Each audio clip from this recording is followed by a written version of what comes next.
ശ്രീ അജിത്, അഞ്ചു പേരും ഈ ആഘോഷത്തിന് പങ്കാളികളാകാനെത്തിയിട്ടുള്ള ഇന്നത്തെ സുഹൃത്തുക്കളെ, മലയാളി കുടുംബാംഗങ്ങൾ, 23 വർഷമായിട്ട് ഇവിടെ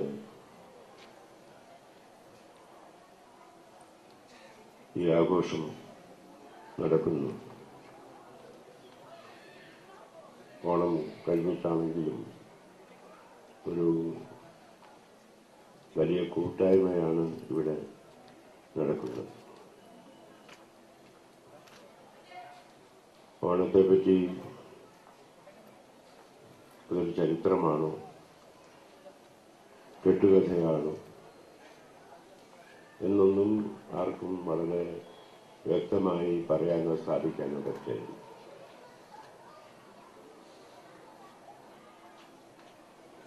മാവേലി ആരായിരുന്നു എന്നുള്ളതിനെ പറ്റിയൊക്കെ പലതരത്തിലുള്ള വ്യാഖ്യാനങ്ങൾ വന്നിട്ടുണ്ട്. പക്ഷെ ഒരു പ്രധാന കാര്യം, അത് ഒരു പഴങ്കഥയോ പുരാണമോ എന്തോ ആകട്ടെ, അതിനൊരു സങ്കല്പമുണ്ട്. മാനവരാശിയെപ്പറ്റിയുള്ള ഒരു സങ്കല്പമുണ്ട്. കള്ളങ്ങളില്ലാത്ത, ചതിയില്ലാത്ത, എല്ലാവർക്കും തുല്യമായ അവസരങ്ങൾ വരുന്ന, കള്ളപ്പറയില്ലാത്ത, അങ്ങനെ ജീവിതത്തിൻ്റെ നന്മകളെ എല്ലാവർക്കും പങ്കിടാവുന്ന ഒരവസ്ഥ. അങ്ങനെ നാം ഇനിയെങ്കിലും നേടിയെടുക്കേണ്ട ചില കാര്യങ്ങളെപ്പറ്റി നമ്മളോട് പറയുകയും ചെയ്യും.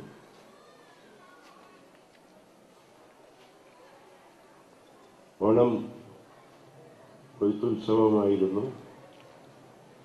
കേരളത്തിലെ കലോത്സവവുമായി. ഇന്ന്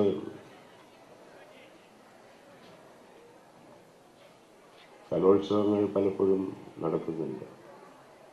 പക്ഷേ ഈ കൊയ്ത്തിൻ്റെ ഭാഗമായി, കാർഷിക ജീവിതത്തിൻ്റെ ഭാഗമായുള്ള ഉത്സവങ്ങൾ അല്ല. നമ്മൾ നോക്കുന്ന കാർഷിക ജീവിതവും കാർഷിക ജീവിതവുമായി ബന്ധപ്പെട്ട സംസ്കാരവും നഷ്ടപ്പെട്ടിരിക്കുന്നു. നമ്മളുടെ പച്ചപ്പുകളെല്ലാം ഇല്ലാതായിരിക്കുന്നു. മിക്കവാറും വയലുകൾ അപ്രത്യക്ഷമായിരിക്കുന്നു. കാടുകൾ, വയലുകൾ, പച്ചപ്പുകളെല്ലാം നഷ്ടമായ ഈ കാലത്ത് നമുക്ക് പല ആചാരപ്രകാരം അല്ലെങ്കിൽ ആഘോഷത്തിൻ്റെ ഭാഗമെന്ന നിലയ്ക്ക് പൂക്കളമൊരുക്കാൻ തമിഴ്നാട്ടിൽ നിന്നും കർണാടകത്തിൽ നിന്നും വരുന്ന പൂക്കളെ കാത്തിരിക്കേണ്ടി വരുന്നു. ഈ പൂക്കളുടെ കാര്യത്തിൽ മാത്രമല്ല, പച്ചക്കറികൾ മറ്റ് സംസ്ഥാനങ്ങളിൽ നിന്ന് വരുന്നു. പൂക്കൾ, പച്ചക്കറികൾ, അരി, നമുക്ക് ആവശ്യമായ എല്ലാ സംഗതികളും പുറേ നാടുകളിൽ നിന്ന് വരുന്നു. അത് എന്തുകൊണ്ട് സംഭവിച്ചു? നമ്മളുടെ കൃഷിഭൂമികളില്ലാതെ, നമ്മളുടെ ചേർന്നിരുന്ന സ്ഥലങ്ങൾ, നമ്മളുടെ പ്രകൃതിക്ക് ഭംഗി ചേർത്തിരുന്ന സ്ഥലങ്ങളില്ലാതെ. അപ്പം അത് ആലോചിക്കുമ്പോൾ നമുക്ക് വിഷമം തോന്നുന്നു. ഇന്നും നമ്മൾ കേരളത്തിലും പുറത്തുള്ള, പ്രത്യേകിച്ചും പുറത്തുള്ള മലയാളികൾ ആ നഷ്ടപ്പെട്ടു പോയ ഒരു കാലത്തിൻ്റെ ഓർമ്മയുടെ പേരിൽ ഓണാഘോഷിക്കുമ്പോൾ അവരുടെ ഉള്ളിൻ്റെ ഉള്ളിൽ ഒരു നേർത്ത ദുഃഖത്തിൻ്റെ ഛവിയുള്ളൂ. ഇതില്ലല്ലോ നമുക്ക്, നമ്മളുടെ ചുറ്റും പൂക്കളില്ലല്ലോ, നമ്മുടെ ചുറ്റും പച്ചക്കറികളും പഴവർഗ്ഗങ്ങളും ഇല്ലല്ലോ എന്നുള്ളത്.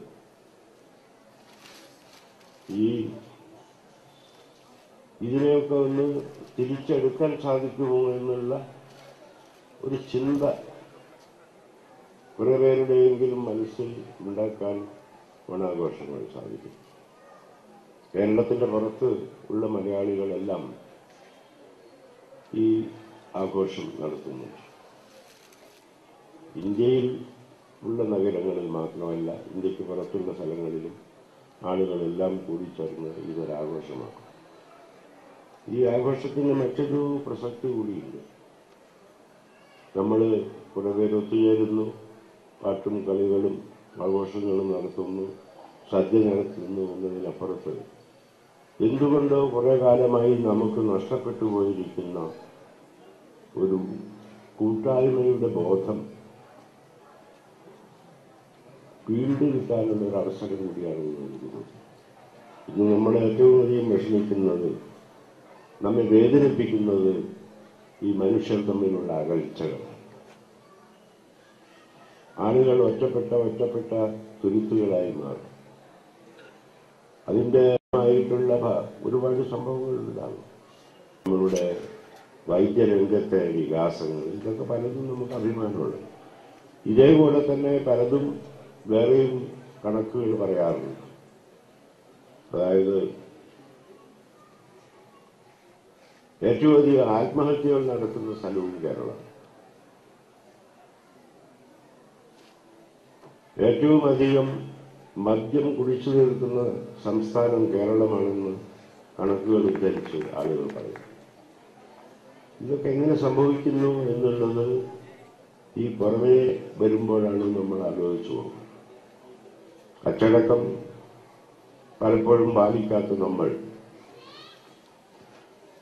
തീവണ്ടി മുറിയിലേക്ക് കയറുമ്പോഴായാലും ബസ്സിലേക്ക് കയറുമ്പോഴായാലും ഏറ്റവും അച്ചടക്കത്തോടു കൂടിയിട്ട് കേരളത്തിൽ ആളുകൾ ക്യൂ പാലിക്കുന്നത് ബവറേജ് ഷാപ്പുകളുടെ മുമ്പിലാണ്. ഇത് പലരും എടുത്തു പറഞ്ഞിട്ടുള്ളത്, ഞാൻ പറയുന്ന കാര്യമല്ല. അപ്പൊ അങ്ങനെ ഒരു വശത്ത് നമ്മൾ പല നാശോന്മുഖമായ പ്രവണതകളിലേക്കും സഞ്ചരിക്കുമ്പോൾ നമ്മൾ ഒരു തരത്തിലുള്ള മാനവികതയെ സൃഷ്ടിച്ചുകൊണ്ടേയിരിക്കും. സഹിഷ്ണുത നഷ്ടപ്പെടുന്ന ഒരു സമൂഹമായി നമ്മൾ മാറും. സഹിഷ്ണുത മറ്റൊരു മതം, മറ്റൊരു വിശ്വാസം, മറ്റൊരു ആരാധനാക്രമം, അങ്ങനെ പലതും ചേർന്നതാണ് ഈ നാട്. അങ്ങനത്തെ ഒരു നാട്ടിൽ എല്ലാതരം ആളുകളും കൊള്ളക്കൊടുക്കയായിട്ട് അങ്ങോട്ട് കൊടുക്കാനും ഇങ്ങോട്ട് സ്വീകരിക്കാനും സാംസ്കാരികമായ സാമൂഹ്യമായ പല ആദാന പ്രദാനങ്ങളും നടത്താവുന്ന ഒരവസ്ഥയുണ്ടാവും. അതെന്തുകൊണ്ടോ നഷ്ടപ്പെടുമ്പോൾ നാം വളരെ വിഷമിക്കും. ഇതായിരുന്നില്ലല്ലോ നമ്മൾ ഉദ്ദേശിച്ചു. വിശ്വകുമാ മഹാകവി ടാഗോറൊക്കെ പറഞ്ഞത് ഇങ്ങനെ ആയിരുന്നില്ല. നമുക്കിടയിൽ മതിലുകൾ ഇല്ലാതിരിക്കട്ടെ, നമുക്ക് ആകാശത്തോളം തലയുയർത്തി നിൽക്കാൻ സാധിക്കട്ടെ എന്നൊക്കെയുള്ള പ്രാർത്ഥനകളായിരുന്നു നമ്മളുടെ വഴിവിളക്കുകളായി നമ്മൾ കണ്ടിരുന്ന മഹാരഥന്മാരൊക്കെയും പറഞ്ഞു. അങ്ങനത്തെ ഒരവസ്ഥയിൽ നിൽക്കുമ്പോൾ കൂട്ടായ്മകൾ ഏറ്റവും വലിയൊരു ആവശ്യം. ആളുകൾ ഒത്തുചേരുന്നു. ഈ കൂട്ടായ്മകളിലൂടെ നമ്മളുടെ അഭിപ്രായ വ്യത്യാസങ്ങളുണ്ടെങ്കിൽ എല്ലാം പറഞ്ഞു തീർക്കാവുന്നതാണ്. എന്നും തീർത്തിട്ടുണ്ട്. പഴയ നാട്ടുകൂട്ടങ്ങൾ അങ്ങനെയായിരുന്നു.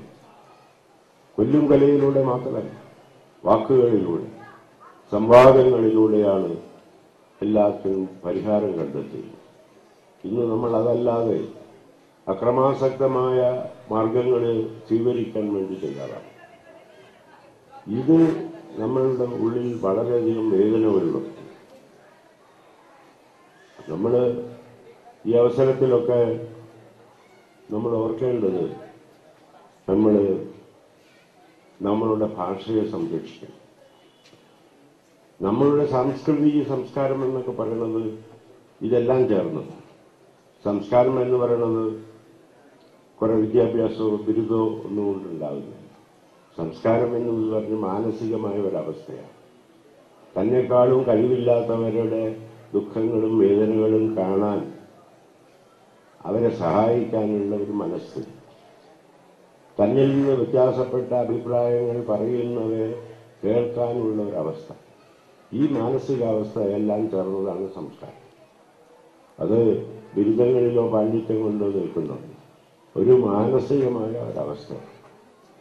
ഇത് മനുഷ്യർക്ക് തമ്മിൽ മതിലുകൾ ഉയരാതിരിക്കണം, പരസ്പരം സ്നേഹത്തോടുകൂടി വർത്തിക്കാൻ സാധിക്കണം എന്നുള്ളതാണ്.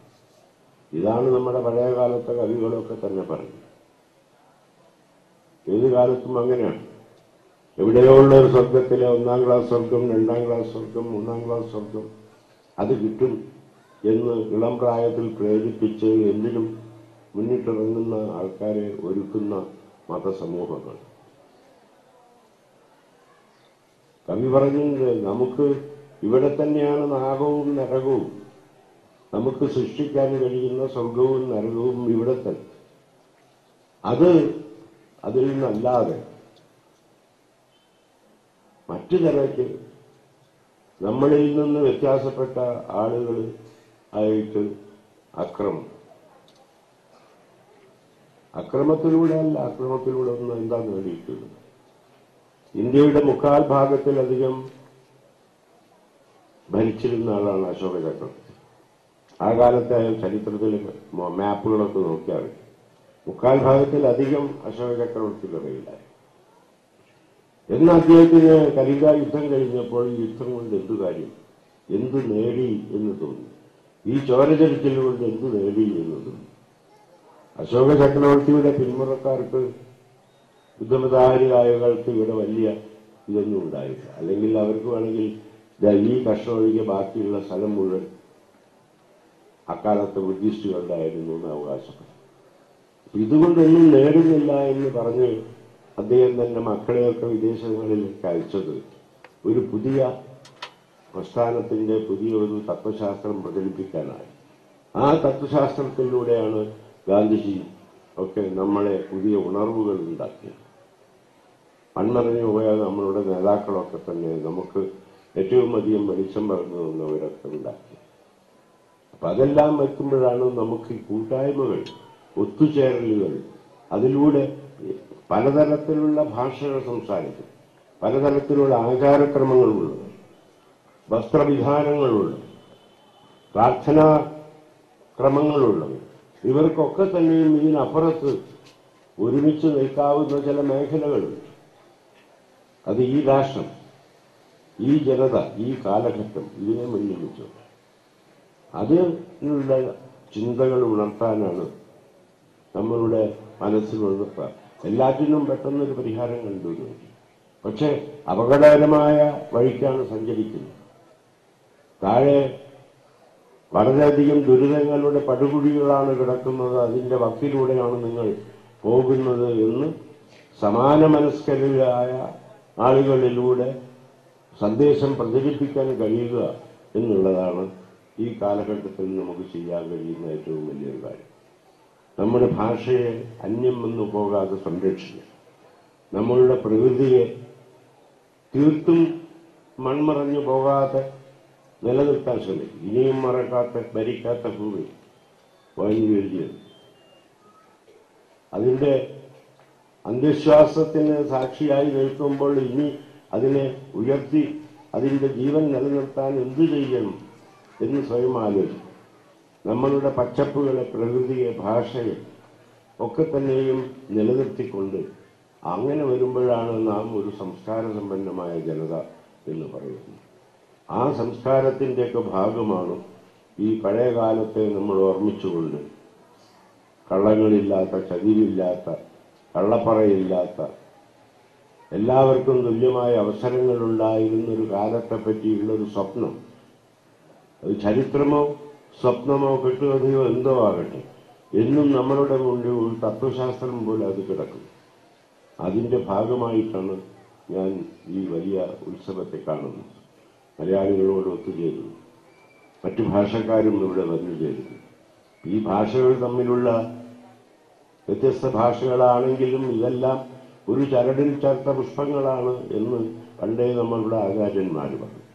അങ്ങനത്തെ ഒരു അവസരത്തിൽ നമ്മൾ ഈ സ്നേഹത്തിന്റെ സന്ദേശം പ്രചരിപ്പിക്കുകയാണ് വേണ്ടത്. വൈരാഗ്യത്തിൻ്റെയോ ക്രൗര്യത്തിൻ്റെയോ അല്ല, സ്നേഹത്തിൻ്റെതായ സന്ദേശം, മാനവികതയുടേതായ സന്ദേശം. ആ സന്ദേശം പ്രചരിപ്പിക്കാനുള്ള ഒരവസരമായിട്ട് എല്ലാ ദിക്കിലുള്ള മലയാളി സമൂഹങ്ങൾ ഈ ആഘോഷങ്ങളെ കാണണം, കണ്ടേ മതിയാകൂ. അത് അകലെ നിന്ന് വർത്തിക്കുന്നവരാണെങ്കിൽ പോലും അവിടെയുള്ള കേരളത്തിലേക്കും വളരെ ബാധകമാണ്. നിങ്ങൾ ഇവിടെ ചെയ്യുന്ന സേവനങ്ങൾ നാടിനപ്പുറത്ത് പോയി ജീവിതത്തിന്റെ വ്യഗ്രതകൾക്കിടയിൽ പലയിടത്ത് എത്തിപ്പെട്ട് ജോലി ചെയ്യുന്നതിനിടയിൽ നിങ്ങൾ ഈ നഷ്ടപ്പെട്ട നന്മകളുടെ കാലം തിരിച്ചു കിട്ടാൻ സാധിക്കണേ എന്നുള്ള നിങ്ങളുടെ പ്രാർത്ഥനകൾക്ക് വലിയ വിലയുണ്ട് എന്ന് ഞാൻ വിശ്വസിക്കുന്നു. ഈ നിങ്ങളെല്ലാവരും ഇതിന്റെ ഭാരവാഹികളെ ക്ഷണിച്ചതിന് നന്ദി. ഇവിടെ എനിക്ക് ആശംസകൾ നേർന്ന സുഹൃത്തുക്കൾക്ക് നന്ദി. എല്ലാവർക്കും നന്ദി. വേദിയിലിരിക്കുന്ന വിശിഷ്ട വ്യക്തികളെ പ്രൗഢ ഗംഭീരമായ